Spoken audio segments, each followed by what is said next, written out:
کرنے کا کام کیا ہے.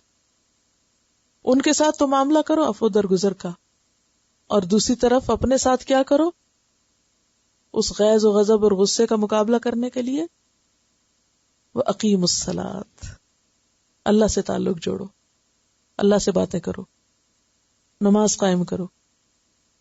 وَآتُوا الزَّكَاةَ، صدقہ خیرات کرو، اور خصوصاً زکوٰۃ کی ادائیگی کا اہتمام.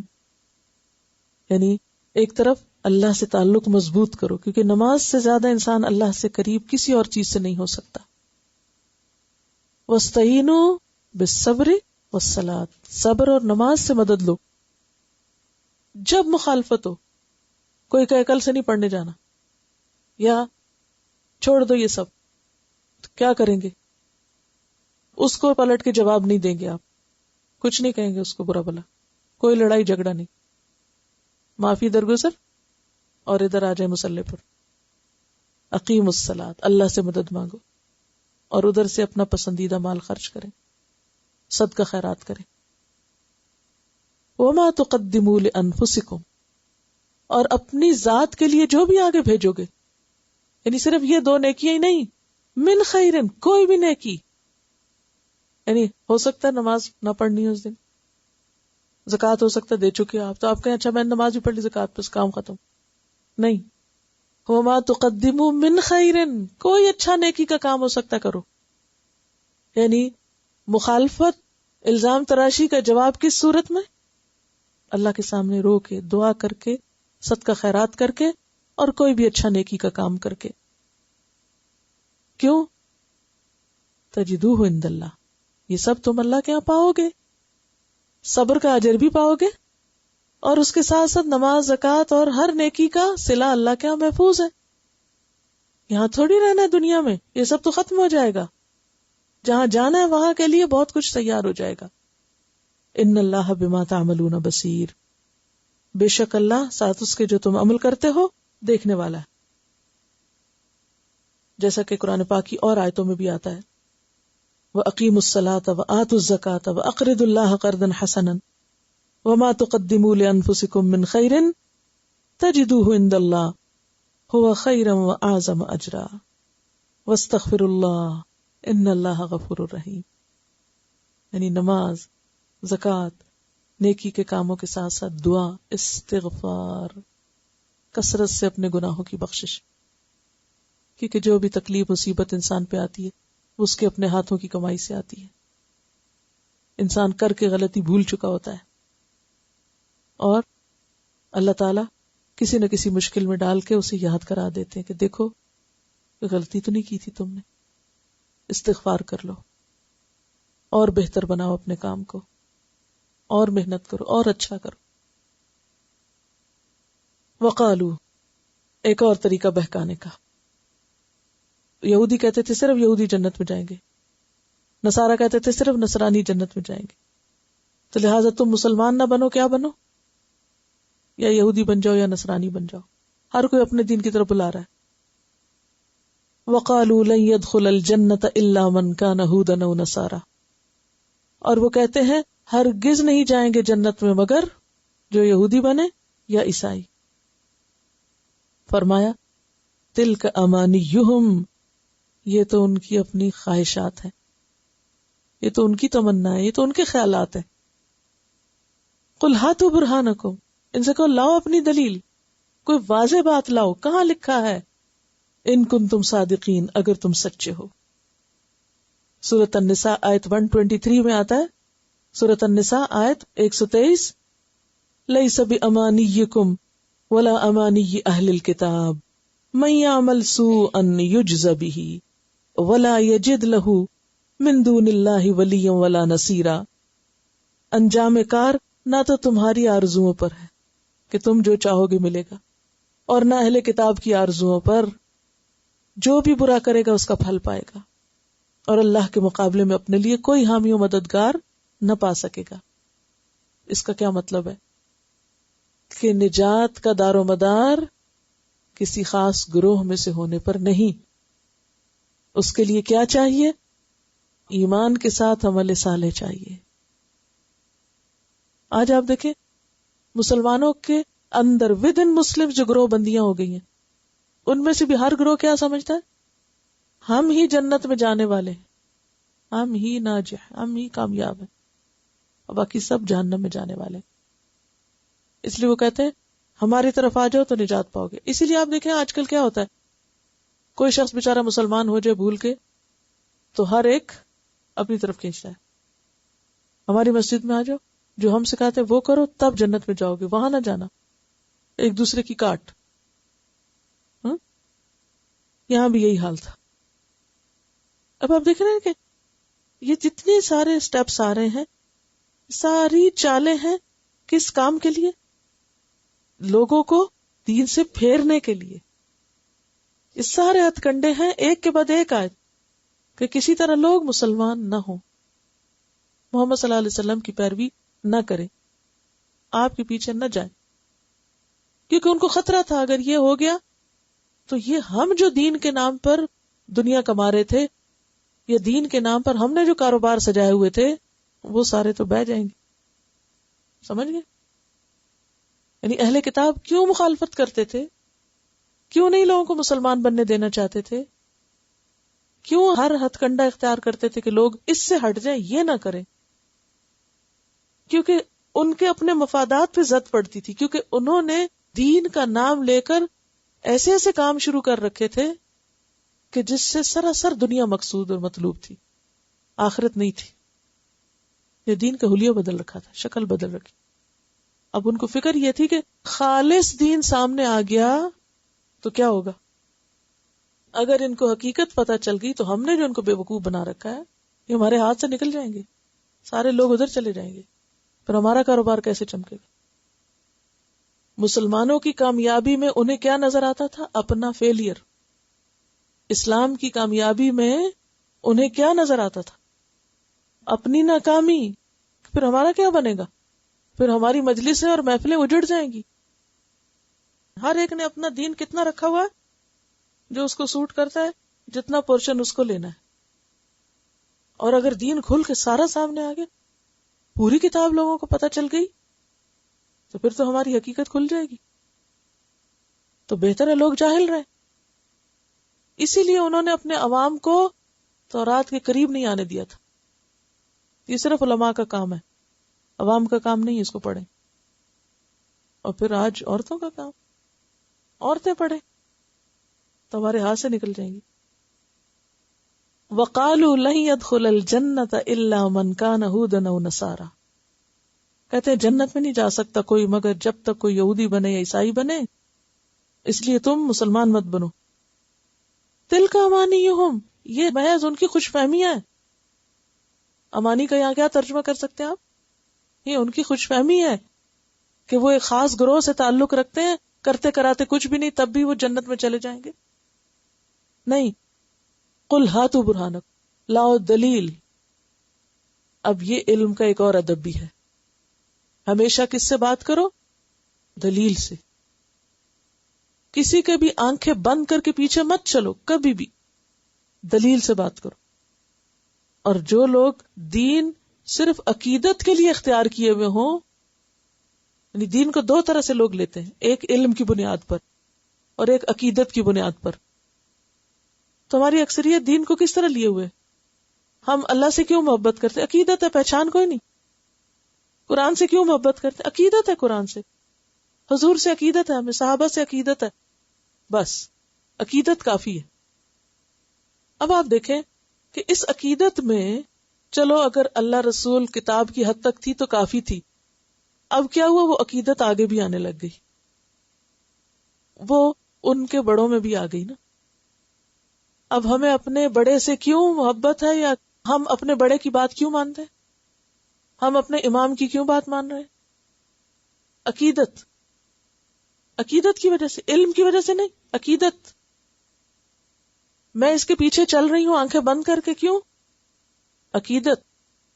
میں چونکہ اس کو بڑا سمجھتی ہوں، میرے دل میں اس کی عقیدت ہے، اس لیے یہ صحیح کرے، سفید کرے، سیاہ کرے، میں اس کے پیچھے ہوں۔ اسی طرح کی فالوئنگ ہو رہی ہے نا دین کے نام پر۔ اسلام اس طرح کی فالوئنگ سے منع کرتا ہے۔ قُلْ هَاتُوا بُرْهَانَكُمْ، عقیدت نہیں، دلیل۔ کسی کو بھی فالو کرے، کسی کی محبت اور عقیدت میں نہیں. کس پر؟ دلیل. ہاتھو برہانکم، لاؤ. کہاں لکھا ہے؟ کہاں لکھا ہے؟ کیا اللہ تعالیٰ نے فرمایا؟ کیا اس کے رسول نے فرمایا؟ اگر فرمایا تو آمنا و صدقنا، اور اگر انہوں نے نہیں فرمایا، صرف تمہارے بزرگوں نے فرمایا، تو بزرگوں کا فرمایا دین نہیں. دین کیا ہے؟ جو اللہ نے فرمایا اور جو نبی صلی اللہ علیہ وسلم نے فرمایا. لکیر ختم، لکیر لگ گئی نیچے. دین مکمل ہو گیا کہ نہیں؟ اللہ اور رسول پر دین مکمل ہوتا ہے یا نہیں؟ تو دلائل کہاں سے آئیں گے پھر؟ وہی دو سے آئیں گے اور بس. بعد میں اس کے نیچے کیا ہے؟ جتنے بھی دین پڑے ہوئے ہیں، پچھلے دور کے عالم ہو یا آج کے عالم ہو، دلیل. ان سے آپ دلیل لیں اور پھر دلیل کی بنیاد پر کام کریں، عقیدت کی بنیاد پر نہیں کہ میں نے اس کے ہاتھ پہ بیعت کر لی ہے لہذا وہ جدھر مرضی لے جائے مجھے. تو اس طرح کی بیعت کا تصور نہیں ہے. ہم نے اس کے ہاتھ پہ ہاتھ رکھ دیا، وہ ہاتھ پکڑے گا اور ہمیں بھی جنت میں کر دے گا. تو یہ طریقہ درست نہیں. ان کنتم صادقین، اگر تم اپنے دعوے میں سچے ہو، صرف یہودی جنت میں جائیں گے، صرف نصارہ جنت میں جائیں گے، تو کوئی ٹیکسٹ لے کر آؤ، کوئی آیت لے کر آؤ، کوئی کوٹیشن ایسی لاؤ جو اوتھینٹک ہو، تو ہم مان جائیں گے کہ ہاں چونکہ نجات کا رستہ یہودیت میں، لہٰذا ہم یہودی ہوتے ہیں. اور یہاں یہودیت اور نصرانیت گروہ بندی کا نام ہے. آج اپنے لیے اس کو کیسے لیں؟ اگر کوئی آپ کو کہے نا کہ آپ اس فرقے میں آ جائیں، اس گروہ میں آ جائیں، اس میں آ جائیں، اس میں آ جائیں، تب آپ کی نجات ہے، تو بھی کدھر لکھا ہوا ہے لاؤ کو قرآن کی آیت کہ فلاں نام کے فرقے میں جانے سے جنت ملتی ہے؟ تو جنت کا تعلق فرقوں میں جانے سے نہیں ہے. من یعمل سوءا یجزا بہ، کسی فرقے کے کسی شخص نے کوئی غلط کام کیا تو اس کا بدلہ پائے گا. من یعمل سوءا یجزا بہ، جو بھی غلط کام کرے گا. آج مسلمان غلط کام کرے تو وہ جنت میں بھیج دیے جائیں اور کوئی اور غلط کام کرے تو وہ پکڑ لیا جائے. یہ تو انصاف کی بات نہیں. چاہے کوئی مسلمان کہلاتا ہے اپنے آپ کو یا کسی بھی نام سے اپنے آپ کو پہچان کراتا ہے، اصل چیز کیا ہے؟ اگلی آیت، بلا، بات یہ ہے، بلکہ بات یہ ہے، من اسلم وجہہ للہ. مطلوب کیا ہے؟ کیا چاہیے تم سے؟ اپنا آپ اللہ کے حوالے کر دو. جس نے بھی اپنا آپ اللہ کے حوالے کر دیا، وَهُوَ مُحْسِنٌ، اور وہ محسن ہے. یعنی 2 درجے بتائے گئے. نمبر 1، سر جھکا دیا. کس کے لیے؟ اللہ کے لیے. وجہ چہرے کو کہتے، اپنی سوچ عقل سب کچھ اللہ کے حکم کے تابع کر دی. نمبر 2، صرف سر ہی نہیں جھکایا بلکہ اٹھ کے کام بھی کیا. محسن، خوبصورت طریقے سے اس عہد کو نبھایا، یعنی اسلام لایا اور پھر احسان کے درجے پہ کام کیا. فَلَهُ أَجْرُهُ عِنْدَ رَبِّهِ، تو اس کا اجر اس کے رب کے پاس ہے. وَلَا خَوْفٌ عَلَيْهِمْ وَلَا هُمْ يَحْزَنُونَ، ایسے لوگ نہ ان پر کوئی خوف ہوگا اور نہ وہ غمگین ہوں گے. تو اسلام کیا ہے دراصل؟ اپنا آپ اللہ کے حوالے کرنا، اس طرح حوالے کرنا کہ باقی ہر چیز سیکنڈری ہو جائے اور اللہ کی ذات نمبر 1 ہو جائے. اور محسن کیا ہے؟ ایسے عبادت کرنا گویا کہ تم اللہ کو دیکھ رہے ہو، اور اگر یہ نہیں تو وہ تو تم کو دیکھ رہا ہے. اسلام ایک عہد ہے، احسان اس عہد کی تکمیل میں عبادات وغیرہ کو خوبصورت طریقے سے کرنا ہے. تو من اسلم وجہہ للہ، ہر کام اللہ کے لیے. اس میں نیت کا اخلاص بھی آ جاتا ہے اور اس میں عمل کی ڈائریکشن بھی پتہ چلتی ہے کہ ہمیں کوئی بھی کام کس کے لیے کرنا ہے، کسی انسان کے لیے نہیں. آپ یہاں آتے ہیں تو میرے لیے نہیں، اللہ کے لیے اپنی نیتوں کا جائزہ لے کر اسے درست کر کے آئیے، کہ کسی انسان کی محبت میں نہیں. یہ ایک الگ چیز ہے کہ انسان اللہ کی محبت میں کسی سے ملاقات کرتا ہے تو اس کا ایک اجر ہے، اللہ کی خاطر کسی کے پاس جاتا ہے تو وہ اپنی جگہ ہے، وہ محبتیں اور وہ سب چیزیں، لیکن دین کے کام کا مقصد اللہ کی رضا ہونا چاہیے کہ یا رب یہ سب کچھ تیری خاطر ہے. ہاں؟ اور پھر جب انسان اللہ کے راستے پہ چلنے لگتا ہے تو کیا ہوتا ہے؟ مشکلات آتی ہیں یا نہیں؟ جب آپ کہہ دیں میں نے اللہ کو اپنا رب مان لیا، میرا سب کچھ وہی ہے، تو کوئی ناراض تو نہیں ہوگا اس بات سے؟ اونلی یورز کر دیں اللہ کے لیے تو باقی کیا کریں گے؟ ناراض ہوں گے؟ وہ ہوں گے ناراض کہ ہمیں چھوڑ کے صرف اللہ کے بننے لگے ہو. ہاں، سب انسیکیور ہو جاتے ہیں نا. اس کو عام سادہ زبان میں کیا کہیں گے؟ اگر یہ ادھر چلے گی نا تو ہمارے ہاتھ سے جائے گی، پھر یہ ہمارے کام کی نہیں رہے گی. اصل میں ہر کوئی اپنے مفاد کے لیے فکر مند ہوتا ہے، ہمارا کیا بنے. ہاں؟ اگر بچے آپ پر اعتراض کرتے ہیں کہ آپ کیوں جاتے ہیں پڑھنے، تو کس لیے؟ انہیں آپ پر کوئی ہمدردی ہے؟ کیا مقصد ہے ان کا؟ اعتراض کا مقصد کیا ہے؟ شوہر کے اعتراض کا مقصد کیا ہے؟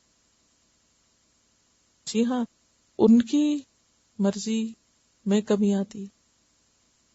تو جب کسی کا بھی مفاد متاثر ہوتا ہے تو پھر کیا ہوتا ہے؟ مخالفت شروع ہو جاتی ہے. اب آپ دیکھیں کہ جب اللہ کے راستے پہ چلیں گے مشکل تو ہوگی ضرور. تو محسن کون ہوتا ہے جو مشکل کے آنے پہ کیا کرے؟ تکلیف پر کیا کرے؟ واویلا، ساری دنیا میں ڈنڈورا پیٹے کہ یہ کورس جوائن کر کے مجھ پر کیا کیا آفتیں ٹوٹ پڑی، جو ملے اسی کو بتائے. نہیں، ان مشکلات کا ذکر اپنے رب کے سامنے ہی رکھنا. یعنی محسن کون ہوتا ہے؟ اچھے سے خوبصورت طریقے سے کام کرنا، مشکل آئے بھی تو اس کو خوبصورتی سے نبھا جانا. کہ یہ کوئی مشکل ہے؟ یہ مشکل تو مشکل نہیں ہے. ہائی ٹیسٹ، ہائی امتحان، ہائی پڑھائی، ہائی ہوم ورک، ہائی یہ محسن ہونا نہیں ہے. محسن ہونا کیا ہے؟ مشکل بھی آئے تو مسکرا کے، یعنی اس رستے میں زخم بھی لگے تو اس پر بھی انسان مسکرائے. جیسے کسی بھی چیز سے جب محبت کرتا ہے انسان تو پھر کیا ہوتا ہے؟ اس سے اگر کوئی تکلیف بھی پہنچ جائے تو انسان مسکرا دیتا ہے. اب یہاں پر آپ دیکھیے کہ یہ جو آ رہا ہے نا کہ وَمَا تُقَدِّمُوا لِأَنفُسِكُم مِّن خَيْرٍ تَجِدُوهُ عِندَ اللَّهِ. عام طور پر کیا ہوتا ہے؟ کیونکہ یہاں کہا گیا نا کہ جب لوگوں کے حسد کا تم شکار ہو تو جواب میں معاف کر کے ان کو نماز قائم کرو، زکوٰۃ دو، نیکی کرو. انسان یہ کرنے لگتا ہے تو پھر بھی انسان دیکھتا ہے کہ مشکلات تو کم نہیں ہو رہی، تو اس کو تسلی دی جا رہی ہے کہ جو بھی تم نیکی کرو گے اس کو اللہ کے ہاں پاؤ گے. اگر دنیا میں تمہاری نماز یا دعا یا صدقہ خیرات کی وجہ سے تمہاری مشکل نہیں بھی آسان ہوئی بظاہر، تمہاری یہ نیکیاں ضائع نہیں ہوئی، اللہ کے ہاں سارے اجر محفوظ ہو گئے. ان اللہ بما تعملون بصیر. ایسا نہیں کہ اللہ دیکھ نہیں رہا، تو سب دیکھ رہا ہے. تمہارے سارے اعمال اس کی نگاہ میں ہیں، اس کو سب پتا ہے، لیکن اس کے فیصلے اور ان کی حکمت وہی جانتا ہوتا ہے. آخر دعوانا ان الحمدللہ رب العالمین. سبحانک اللہم و بحمدک، نشہد ان لا الہ الا انت، نستغفرک و نتوب الیک.